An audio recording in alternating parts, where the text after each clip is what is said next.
तो आज कपूर आंटी आपके लिए लेके आई है पंजाब का फेवरेट सरसों का साग। बीइंग पंजाबी मैंने ये साग जो है अपनी मम्मी से बनाना सीखा और इसीलिए साग बनाते बनाते हमेशा मुझे बहुत सारी यादें जो है बचपन की आती हैं और मैं बिल्कुल कोशिश कर रही हूँ कि आपको फ्यूजन वाला सरसों का साग बताऊं और साथ क्योंकि ये ओल्ड मेथड जो था वो बहुत मुश्किल था और मैंने ये बिगनर्स के लिए या नॉन पंजाबीज के लिए बहुत ही इजी मेथड जो है वो सरसों का साग का बता रही हूँ। तो इसीलिए ये दोनों मेथड मैं आपको बताती जाऊंगी पर बनाऊंगी जो इजी वाले मेथड से है ताकि आप सब लोग बना सके और खा सके। तो चलिए बनाना सीखते हैं सरसों का साग शुद्ध पंजाबी तरीके से। तो चलिए बनाना शुरू करते हैं सरसों का साग। तो सरसों का साग बनाने के लिए हमें सबसे पहले चाहिए सरसों। जो ये सरसों है यहाँ मैं ले रही हूँ 2 बंच, क्योंकि यहाँ केजी के हिसाब से नहीं आती, यहाँ गठियों के हिसाब से आती है। तो 2 बड़ी जो वो है वो मैं सरसों ले रही हूँ। और इसमें जो है हर घर का अपना अपना साग बनाने का तरीका होता है। इसमें कई लोग बहुत सारी चीजें डालते हैं जैसे कि मेथी, बथुआ, पालक, सोया।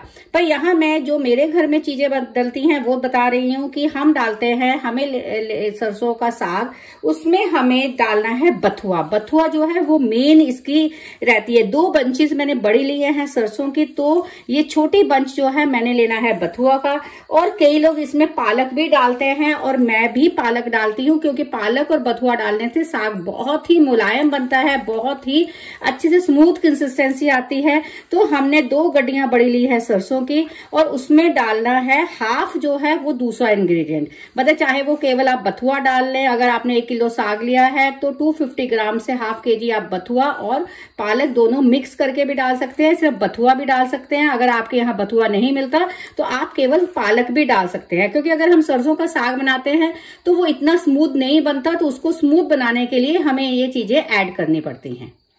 तो इसको सबसे पहले क्या है, सबसे पहले हमें ये जो सरसों है इसको साफ करना है। ये यहाँ पे जो सरसों मिल रही है इसको हम लोग पंजाब में गंदले कहते हैं। इसको ये जितनी मोटी होएगी उतना जो साग है आपका टेस्टी बनेगा, उसे हम कहते हैं गंदलों वाला साग। पर यहाँ पे ये गंदलों वाला साग नहीं मिलता। पर अगर आप पंजाब में हैं या फिर आपके यहाँ गंदलों वाला साग मिलता है तो जब आप सरसों को साफ करेंगे तो उसको क्या करना है कि ये जो आपके डंठल से है, जो ये मोटी स्टेम है, इसको हम गंदल कहते हैं, इसको हमें सबको निकाल लेना है।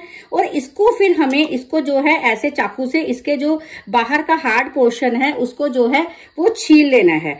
तो इससे क्या है कि बहुत ही मीठा टेस्ट जो है वो साग में आता है। तो ये जो है ये आपके गंदल हो जाती है, तो इसको हमें अलग इसमें डाल देना है। और बाकी सारे जो सरसों को हमें क्लीन कर लेना है, इसके पत्तों को अलग निकाल लेना है और इसको सबको जो है वॉश कर लेना है, काट के इसको पहले वॉश करना है, फिर हमें काटना है। तो इनके साथ बड़ी पुरानी मेमोरीज हमारी बचपन की जुड़ी हुई हैं, क्योंकि तब सरसों का साग बचपन में जब मम्मी बनाती थी तो बनाना बहुत ही मुश्किल था, क्योंकि हाथ से घोटना पड़ता था, मम्मी दराज से काटती थी।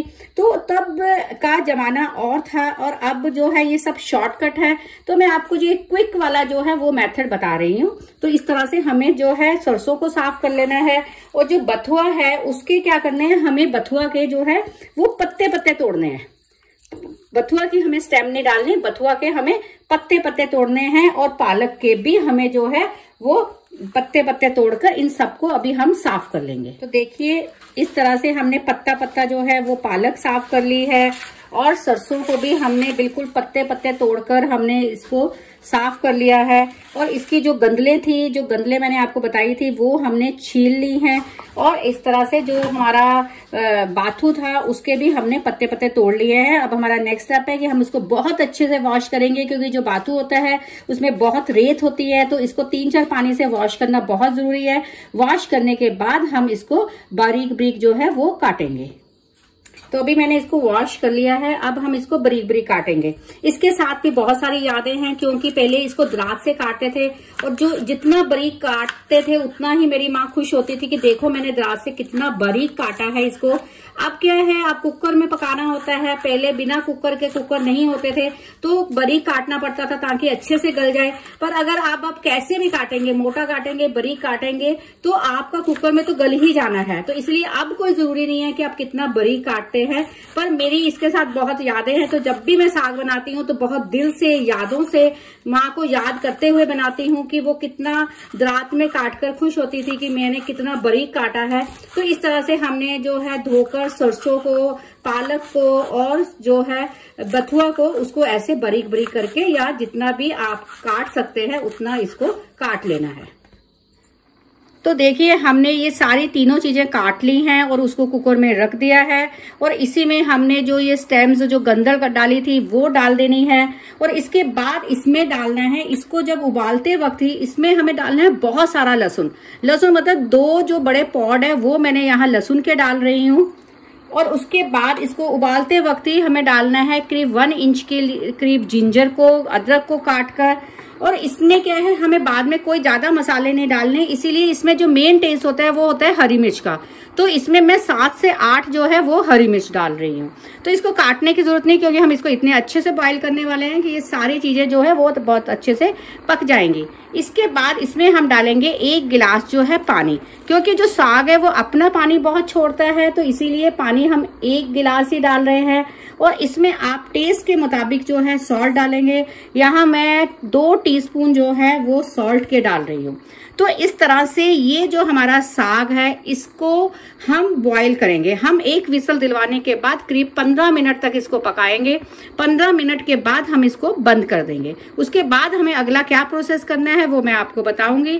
ये साग आपको बहुत ज्यादा लग रहा होगा, साग अक्सर हम ज्यादा बनाते हैं, क्योंकि पंजाब में कहते हैं कि चाहे वो दाल मखनी हो, साग हो या कड़ी हो, ये तीनों चीजें जो है जितनी बासी होती हैं उतनी ही ज्यादा टेस्टी लगती हैं। और एक बार ज्यादा बना के आप फ्रिज में रखकर उसको बार बार तड़का देकर खाएंगे तो बहुत ही टेस्ट आएगा। तो चलिए अब हम इसको करते हैं कुकर को बंद। तो इसको करीब हम इसको अब पकाएंगे 15 मिनट तक। एक फुल फ्लेम पे हम विसल देंगे, उसके बाद सिम पे कर देंगे 15 मिनट के लिए। 15 मिनट के बाद हम इसको खोल कर देखेंगे। तो देखिए ये जो साग है हमने इसको सिम पर 15 मिनट रखा और उसके बाद खुद जब ठंडा हो गया तब कुकर को हमने खोला है। तो जो हमारा साग है वो बिल्कुल जो है वो गल गया है।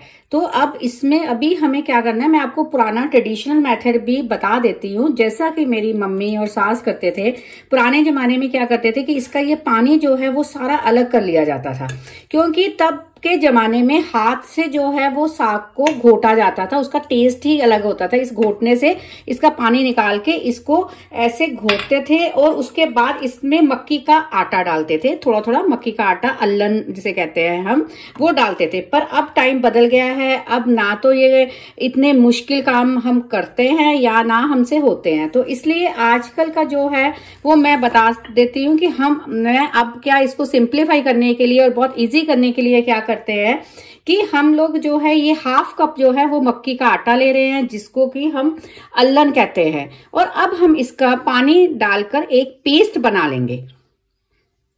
तो ये मैंने 1/2 कप जो है वो मक्की का आटा लिया है, इसमें मैं करीब 1 कप जो है वो पानी डालूंगी ताकि इसका जो है एक मेरा स्मूथ जो है वो पेस्ट बन जाए।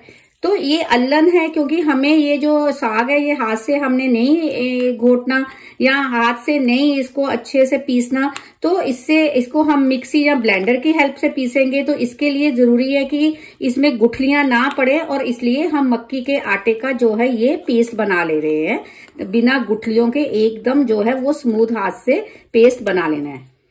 तो अभी हमें क्या करना है कि इस पेस्ट को हमें इस साग में डाल देना है। आप चाहे धीरे धीरे डालें चाहे एक साथ डालें, क्योंकि हमें इसको पीस लेना है। तो मैं यहाँ ब्लेंडर की हेल्प से पीस रही हूँ, आप चाहें तो जो है वो इसको मिक्सी की में डालकर पीस सकते हैं, पर कोशिश करिए कि इसकी बिल्कुल चटनी नहीं बनाइए, इसको थोड़ा खड़ा खड़ा ही पीसना है। तो मैं ब्लेंडर की हेल्प से पीस रही हूँ ताकि जो है ये बहुत ही जो है ज्यादा ना पीसे, थोड़ा थोड़ा ही पीसे। तो इस तरह से हमें इसको मिक्सी में या ब्लेंडर की हेल्प से थोड़ा मोटा मोटा जो है वो पीस लेना है। तो हमारा जो अल्लन डालने, मक्की का आटा डालने के बाद जो साग है वो मैंने थोड़ा मोटा मोटा करके पीस लिया है। अब क्या है कि ये अभी हमें इसको पकाना है, पहले क्या करते थे, इसको खुले में पकाया जाता था, इसको हिलाते रहते थे। घोटना जो मैंने आपको दिखाया था, इसको हम लोग पंजाबी में घोटना बोलते हैं।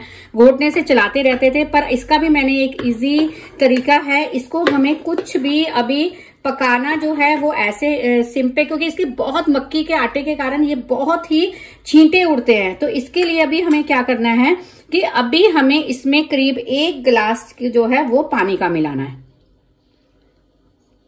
क्योंकि जो मक्की का आटा है वो अभी गाढ़ा करेगा साग को। तो जो मक्की का आटा से नीचे लगने का डर रहता है, तो इसमें 1 गिलास जो है अब हम और पानी डालेंगे। पहले हमने 1 कप पानी डाला था जब हमने इसके मक्की के आटे का पेस्ट बनाया था। अभी 1 गिलास पानी और डालना है। यहाँ अगर आप ज्यादा भी डालना चाहें, साग आपका ये गाढ़ा हो जाएगा, तो साग में और भी डाल सकते हैं। आपकी कंसिस्टेंसी आपको कितनी चाहिए उतना डिपेंड करता है। तो अब हम इसको क्या करेंगे, अभी हम इसको कुकर को बंद करेंगे और इसको 1 विसल दिलवा लेंगे। 1 विसल के बाद जो इसमें मक्की का आटा डाला है वो अच्छे से पक जाएगा, क्योंकि मक्की के आटे का पकना बहुत जरूरी है। और 1 विसल के बाद हम गैस को बंद कर देंगे। जब हम खोलेंगे तो हमारा जो है मक्की का आटा पक चुका होगा, तो तब हम इसको देंगे तड़का। हमने मक्की का आटा डालकर इसको 1 विसल दिलवा ली है। अभी कुकर जो है वो ठंडा हो गया है, तो अभी हम खोल के देखते हैं। हमारा जो आलन है, जो मक्की का आटा है वो बिल्कुल पक गया है। और जो मक्की का आटा जो हम डालते हैं उसका है कि ये स्मूथ हो जाए और थोड़ा कड़वापन जो मस्टर्ड का होता है वो ना रहे। तो ये हमारा जो साग है वो बनकर रेडी है। अब बारी आती है तड़का लगाने की। तो तड़का लगाने के लिए हमें क्या करना है, हम देखते हैं। तो हमने तड़के के लिए रखी है कढ़ाई। हम जो है इसको घी से तड़का देते हैं, पर यहाँ मैं ले रही हूँ रिफाइंड ऑयल, क्योंकि ऊपर से भी घी खाना होता है ऊपर से डालकर। तो आपकी मर्जी है, आप चाहे रिफाइंड ऑयल लीजिए या फिर आप घी लीजिए, क्योंकि साग का मजा तभी है जब ऊपर से घी डाला जाए। इसको थोड़ा गर्म होने देना है। गर्म होने के बाद इसमें हमें डालना है ढेर सारा लहसुन। पहले भी हमने बहुत लहसुन डाला था, अभी हम चॉप्ड लहसुन डालेंगे, क्योंकि ये जो साग है थोड़ा बाय होता है। बाय का मतलब गैस करता है। तो गैस को कम करने के लिए हम इसमें जो है लहसुन डालते हैं। जो हम लोग थोड़ा हींग इन सब चीजों में कम यूज करते हैं, तो इसीलिए हम इसमें लहसुन को थोड़ा सा गोल्डन ब्राउन करेंगे, ताकि जो गैस का वो है वो कम हो जाए। तो ये जो है हमारा जो लहसुन है वो हो गया है गोल्डन ब्राउन। अब इसमें हम डालेंगे फाइनली चॉप जो है अनियन। तो ये जो तड़का है हमें सारे साग को नहीं देना, जितना हमें रिक्वायरमेंट है हमें उतना ही करना है। और इसमें प्याज थोड़ा ज्यादा डालते हैं हम तड़के में, और जो है ताकि जो है प्याज का एक बहुत ही बढ़िया मीठा मीठा टेस्ट आता है इसमें। तो हमें इस प्याज को भी थोड़ा सा ट्रांसपेरेंट होने तक भून लेना है अच्छे से।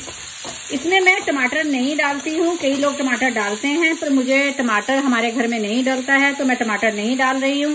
और अगर आपको, क्योंकि हम इसमें कोई ज्यादा स्पाइसेस यूज नहीं करें, तो अगर आपको तीखा चाहिए तो आप इसमें थोड़ी सी और हरी मिर्च जो है वो डाल सकते हैं। तो इस तरह अब हम इसको करेंगे थोड़ा सा नॉट गोल्डन ब्राउन, थोड़ा सा ट्रांसपेरेंट होने तक जो है इसको फ्राई करेंगे।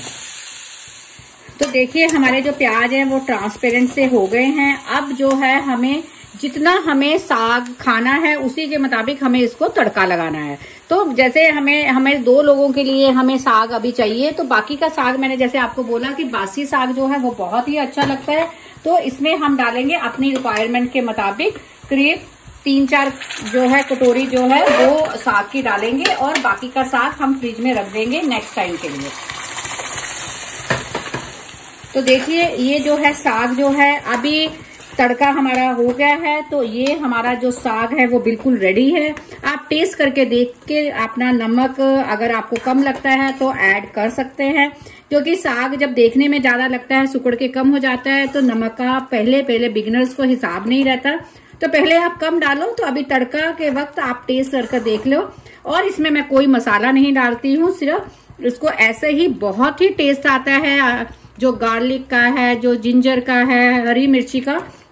तो इस तरह से आप साग बनाएंगे तो आपको बहुत इजी रहेगा और बहुत ही टेस्टी बनेगा। फिर देर किस बात की, बनाइए ये सरसों का साग और इसको खाइए ऊपर से घी डालकर, मक्खन डालकर, मक्की की रोटी के साथ, और मुझे बताइए कि आपका साग कैसा बना।